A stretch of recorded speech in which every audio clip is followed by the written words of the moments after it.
Ever get that feeling like maybe spiritual ideals get a little too cozy with like power and money? Yeah. It's kind of like makes you wonder if the original idea can kind of morph into something else over time. Oh, absolutely. That's a pretty fundamental tension, right? Like, how do you keep those things separate? It's tough. Yeah, and that is exactly what we're looking at today. We're doing a deep dive into this article by Doreen Cole over on Patheos called Hijacking Christianity, Power, Money, and Betrayal. Ooh, that's a loaded title. Yeah, right. And it really takes a hard look at how the pursuit of power and wealth has intersected with Christian institutions and kind of asks the question, is this always been, in sync with the core message? Yeah, that's a great question to ask, right? Because I think for a lot of people, when they think of, Christianity or any faith for that matter, they think of these really pure ideals. Right. But then when you start to see, these big institutions and all the money and the political influence, it's like, wait a minute, is this what it was supposed to be about? Yeah. And so the goal of this deep dive is to really pull out Cole's key arguments. Like, what is he trying to say? And why is this even a conversation we need to be having today in 2025? Right. Because it's not like this is a brand new issue.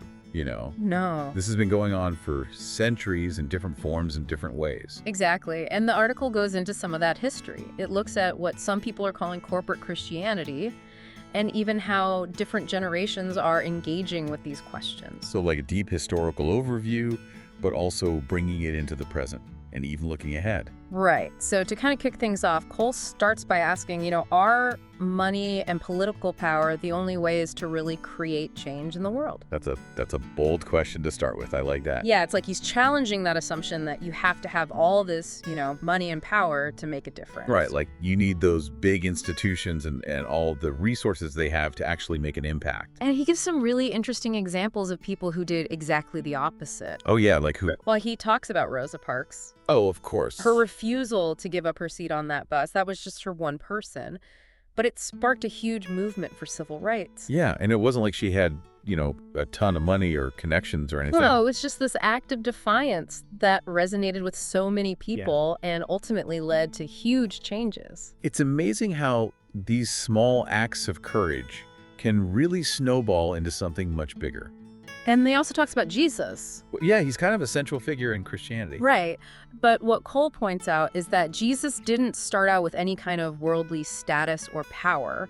He was born into a humble family, but his message about love and a different way of living really challenged the powers that be at the time. It's like the opposite of what we usually think of as powerful, right? And that's what's so interesting about these examples is that they show how individual actions, when they're driven by a strong belief and when they connect with people on a deep level, they can actually challenge and even overturn existing power structures. It's like a bottom-up kind of revolution. Yeah, and that brings us to this whole idea of the alleged hijacking of Christianity for power and money.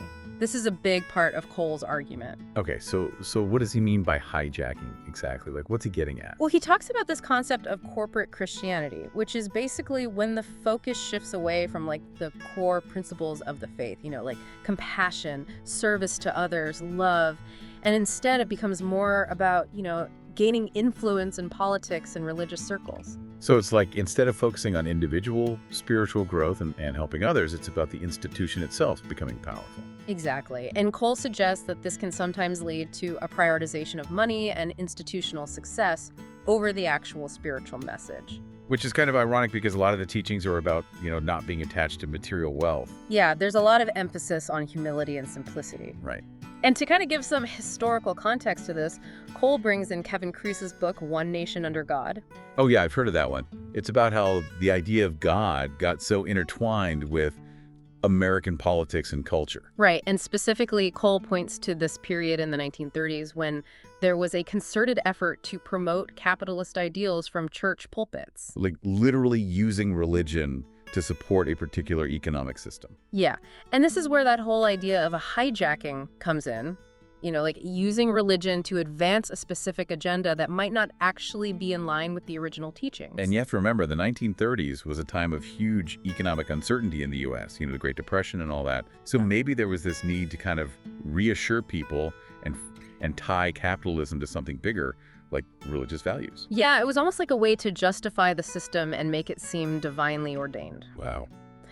And from there, Cole talks about the rise of what's often called the Protestant work ethic. Now, on the surface, that might sound like a good thing, hard work, dedication, but Cole actually points out some of the downsides of this. Because, yeah, if you take it to the extreme, it can become pretty unhealthy. Exactly. He links it to increased stress, physical problems like headaches and back pain, even a higher risk of serious health conditions. And then there's the mental and emotional toll, too. Right. Like he Wow. talks about irritability, anxiety, depression, and just this constant pressure to be productive. Like your worth is tied to how much you're doing. Yeah, and that can really mess with your sense of self and your ability to relax and enjoy life. And what's really interesting is that Cole compares the U.S. to other similar countries in terms of productivity and happiness. So, like, comparing us to, Europe or Canada or something. Yeah, and what he finds is that even though the U.S. has this huge emphasis on work, we're actually not as productive as some other countries that have like more generous vacation policies and shorter work weeks. Really? That's surprising. Yeah, and we also tend to rank lower in overall happiness surveys. So it's like all that extra work and stress isn't actually making us any more productive or happy. Right, and it seems like the younger generation, Gen Z, is really starting to pick up on this. Yeah, I can see that. Like they've grown up seeing the burnout and the stress that their parents have gone through, and they're like, no thanks. Cole suggests that this is why they're more interested in things like consulting or entrepreneurship, where they have more control over their time and their work-life balance. So they're looking for a different kind of work model that doesn't just revolve around putting in long hours at a traditional job.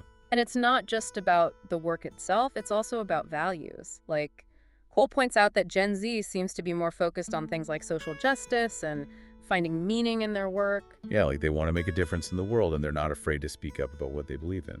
Okay, so moving on, Cole also brings up this thing called the National Prayer Breakfast. Oh, yeah, that's that big event in Washington, D.C., where all the politicians and religious leaders get together. Right, and Cole kind of raises this question of, is it really just about prayer, or is there something else going on? Like, is it also about networking and influence peddling?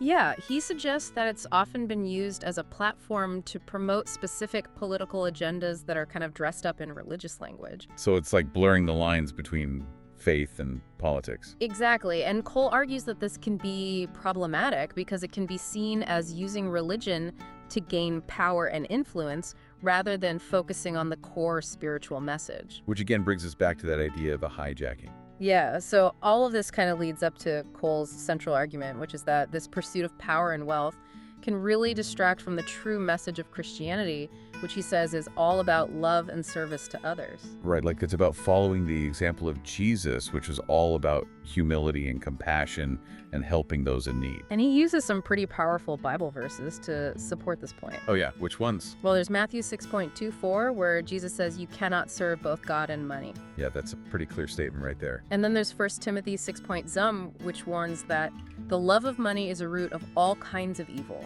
So it's not money itself that's the problem, but the attachment to it, the desire for it above all else. Right. Makes sense. And then he also quotes Matthew 22.39, which is the commandment to love your neighbor as yourself. It's like the golden rule, right? Yeah. Treat others how you want to be treated. Yeah, and Cole emphasizes that this is a fundamental principle of the faith. So love, compassion, and service. Those are the real cornerstones. And he even points to the story of Judas betraying Jesus for money as an example of what can happen when you prioritize wealth over everything else. Yeah, that's a pretty stark example of how greed can lead you down a dark path. Now, Cole also talks about the importance of authenticity and how that seems to resonate particularly with younger generations. Yeah, like they can spot a fake from a mile away. He argues that what drew people to Jesus was his genuineness, his willingness to speak truth to power, and that younger generations are looking for that same kind of authenticity in their faith leaders today. They're not going to just blindly follow someone just because they have a title or a position of authority. And he talks about this disconnect between what a lot of young people are looking for in their faith and what they're seeing in some churches. Like they're looking for meaning and purpose and a way to make a difference in the world. But some churches are just so focused on, dogma and rules. Yeah, and Cole points out that there's this growing concern among young people about issues like social justice, climate change inequality, and some churches are just not addressing these things in a way that feels relevant or authentic. It's like a clash of values almost. Right. And he contrasts this with what he calls mainline Christianity, which he sees as taking a more progressive stance on these issues. Like they're more open to things like LGBTQ rights and women in leadership roles. Yeah, and Cole seems to be suggesting that mainline Christianity might be better positioned to connect with younger generations who are looking for a faith that aligns with their values. It's like they're trying to adapt to the changing times and be more inclusive. And he seems pretty optimistic about the role that younger generations will play in the future of Christianity. He sees them as being the ones who will push for change and demand more authenticity and social justice from their churches. That's kind of inspiring, actually, to think that young people could really shake things up and bring new energy to the faith. Yeah, and so Cole kind of lays out this challenge to churches. He says they're at a crossroads. Okay, so what are their options? Well, he says they can either continue down this path of what he calls corporatism, focusing on money and institutional power and maybe ignoring some of the injustices in the world. Or they can choose to focus on creating a better world for everyone, fighting for social justice, and really living out the core values of the faith. So it's like a choice between self-preservation or service to others. And Cole is very clear about which path he thinks churches should take. Like he's not mincing words. No, he's saying you need to stand up for what's right, you need to speak truth to power, you need to be a force for good in the world. So it's a call to action. And he boils it down to some really simple but powerful principles. Love God, love your neighbor, be kind to each other. And he says that those principles should guide all of our actions, not just what we do on Sundays. Exactly. So if we had to sum up Cole's view on what Christianity is really all about, it's this. It's not about money or power. It's about a way of living that's based on love, compassion, and service to others. Which is a pretty beautiful message when you think about it. Yeah, and Cole even throws in a couple of quotes that really drive this home. Oh yeah, like what? Well, he says, outrage, righteous wrath, can be good if it compels us to positive action, but not to hate. So it's like channeling your anger into something constructive rather than letting it consume you. Right. And then what else? And then he says, break the cycle, because with hate, we have more to lose than gain. So it's about choosing love over hate, even when it's hard. And he introduces these really interesting concepts of probability space and potential space. Okay, those sound a little abstract. Yeah, so probability space is basically the idea that we can create the conditions for good things to happen, by our intentions and actions. So it's like setting the stage for positive change. And potential space is more about thinking outside the box and coming up with new and innovative ways to make the world a better place. So it's like brainstorming new possibilities. Cole's not just pointing out problems, he's also offering solutions and ways to get involved. He even mentions this new way forward community that's launching in early 2025. Oh yeah, I heard about that. It's for people who want to put these ideas into action and actually make a difference. And he lists a bunch of different organizations and resources that people can check out if they want to get involved in things like social justice, climate action, service to others. So he's giving people the tools they need to actually do something. And he even mentions some online courses that people can take to develop new skills for creating positive change. That's cool. Yeah, he specifically mentions a couple of courses from MITx. One is called Becoming an Entrepreneur, and the other is Evaluating Social Programs. So it's like a mix of practical skills and a broader understanding of social impact. And then finally, he gives us a little bit of information about himself and his other books. Oh yeah. I always like to learn more about the author. It gives you a better understanding of where they're coming from. Yeah, so Cole has written a book called Appease the Volcano, which looks at different religions and emphasizes the importance of moving from law to mercy to love. So it's kind of a comparative study of religion. And then he's also written The Prophetic Pattern, Ancient and Modern Prophecy, which is about understanding the underlying intent behind different forms of prophecy. That's an interesting topic. And then his most recent book is called Preparing for the Future of Work and Education, which is all about how AI and robotics are going to transform the job market and the education system. So he's really looking at the big picture, how these changes are going to impact society as a whole.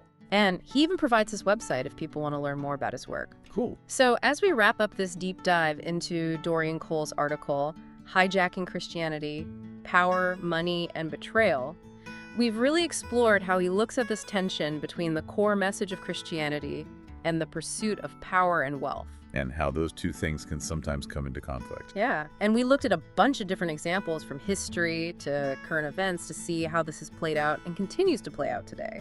From the Protestant work ethic to the national prayer breakfast to corporate Christianity, it's clear that this is an issue that has been around for a long time, and it's not going away anytime soon. And ultimately, Cole's message is a call to return to the basics, to the principles of love, compassion, and service to others. And he's really challenging churches and individuals to step up and be a force for good in the world. And so here's a final thought for you to consider. Remember those concepts we talked about, probability space and potential space. Yeah, the idea of creating the conditions for good and thinking outside the box to come up with new solutions. So thinking about those ideas, what's one intentional action you could take in your own life, starting today, to better reflect, love, and contribute to positive change in your own community? This doesn't have to be something huge. It could be something small but meaningful. Yeah, it's about taking those ideas that we've talked about and putting them into practice in your own life. And remember, you don't have to do it alone. There are tons of organizations and resources out there to support you. We encourage you to continue exploring these ideas and maybe even reread the article to see what resonates with you the most. And most importantly, don't be afraid to get out there and make a difference. Thanks for joining us for this deep dive. We'll see you next time. Feeling overwhelmed by the state of the world? Ever wonder why some ideas catch fire and others fizzle out? Dying to change the world? From climate action to social justice, this book empowers you to make a difference alongside your peers. This is your toolkit for building movements and achieving real-world impact. Dive deep into the psychology of influence. Learn how to shift attitudes, overcome resistance, and use the power of momentum to drive your vision forward. Discover how to connect with others and build inclusive communities. Learn how to break down complex issues and leverage the power of social media to make change happen. You're our strongest generation yet. Your generation has the power. This book shows you how to understand change and use your power. Order it now from online retailers and links on Dorian's author website. Please enjoy one of Dorian's songs and see his other books.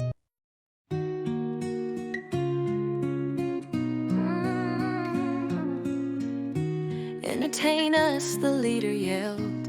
The jester called to his side. The fools we employed, give me a line on how they died. And tell it to us gloriously true. The money we shrewdly drained, our money now invested, how wisely we have gained. I'm the winner of all. To myself I assert, let the truth show plainly, it was worth all those I heard. Let us each know sincerely, my comrades and I, how privileged we are, having the largest piece of the pie.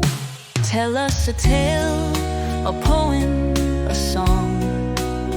I'll hear no shyness or coyness for all creation to hear, extolling our extreme highness. I'm the winner of all. To myself I assert, let the truth show plainly, it was worth all those I heard.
your perk.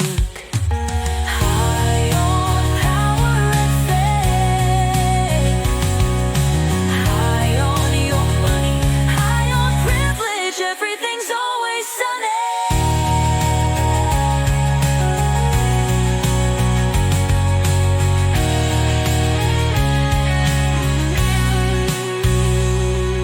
Forgive me, oh patient God, this ignorant and impertinent fool,